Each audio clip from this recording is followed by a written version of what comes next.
এমন একটি প্রতিষ্ঠান যা 50 সমস্ত মানুষের জন্য আজকে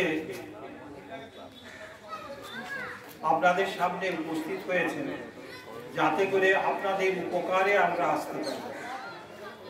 এই শ্রদ্ধার সম্বন্ধে আমরা অনেক সময় অনেক কথাই বলি,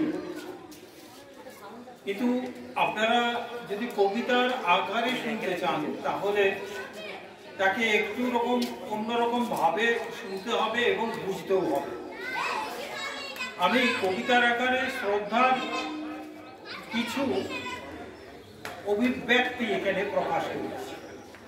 সেই অভিব্যক্তির প্রকাশ আমি আশা করব আপনারা আসুন এবং শুনুন। অনেকদিন হয়তো কবিতা শোনেননি, পড়েননি, তবু হয়তো ভালো লাগতেও পারে। এই জন্যই আজকের এই কবিতা শ্রদ্ধার উপরে লেখা। মুষ্টিবদ্ধ করো হাত, শ্রদ্ধা এসেছে আজ। আপনাদের পাড়ায় আজ শ্রদ্ধা এসেছে। সেই শ্রদ্ধার উপস্থিতিতে শ্রদ্ধার সম্বন্ধে আজ আমি একটি কবিতা বলছি। এখানে জীবনকে বসন্ত, হেমন্ত এবং শীত এই রকম পদগুলোর মাধ্যমে আমি দেখাবার চেষ্টা করেছি, যেটা ক্রমশ মানুষের জীবনে আসে এবং চলে যায়।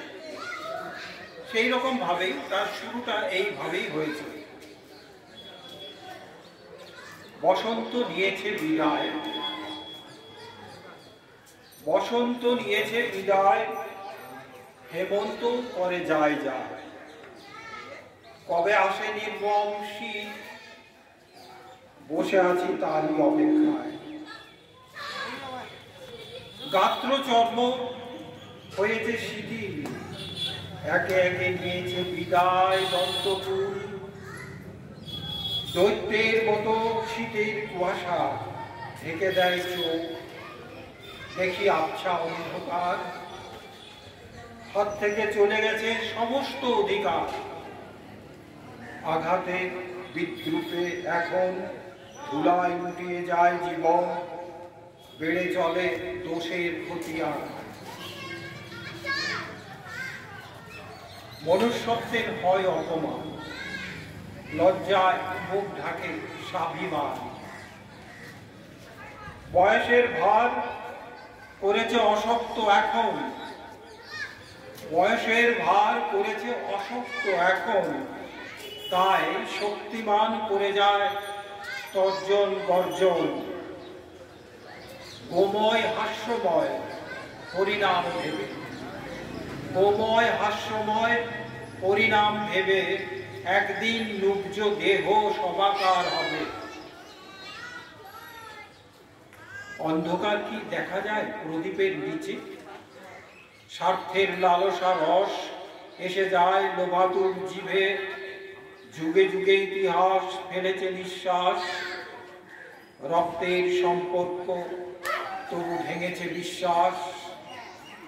লাল পাথরের উপরে একা একা সাজা হন, পুত্র ভয়ে সদা কম্পমান। শ্রদ্ধা নেই, অনুভূতি নেই, আছে বর্তমান। সদম্ভে ঘোষণা করে আমি বিদ্যমান। তোমার হয়েছে শেষ, যাহা কিছু আছে অবশেষ। মায়াময় পৃথিবীর টান, অবাঞ্ছিতের মতো নাও প্রতিদান। অবজ্ঞা, অবহেলা, বঞ্চনার দীর্ঘশ্বাস, অবশেষে একদিন শেষ হয় শেষ নিঃশ্বাস। আমরা কি পারবো ফিরিয়ে দিতে শুভেচ্ছার আশ্বাস? পারবো কি ফিরিয়ে দিতে পরিণত বয়সে মমতা জোড়ানো কিছু আস্থার প্রকাশ? জনতার দরবারে আবেদন আমার, ফিরিয়ে দাও ভালোবাসা, শ্রদ্ধা তোমার। পরিণত বয়সের সকলের সাথে জীবে প্রেম করে যেই জন, তার সাথে ঈশ্বর বিরাজে সর্বক্ষণ। নমস্কার।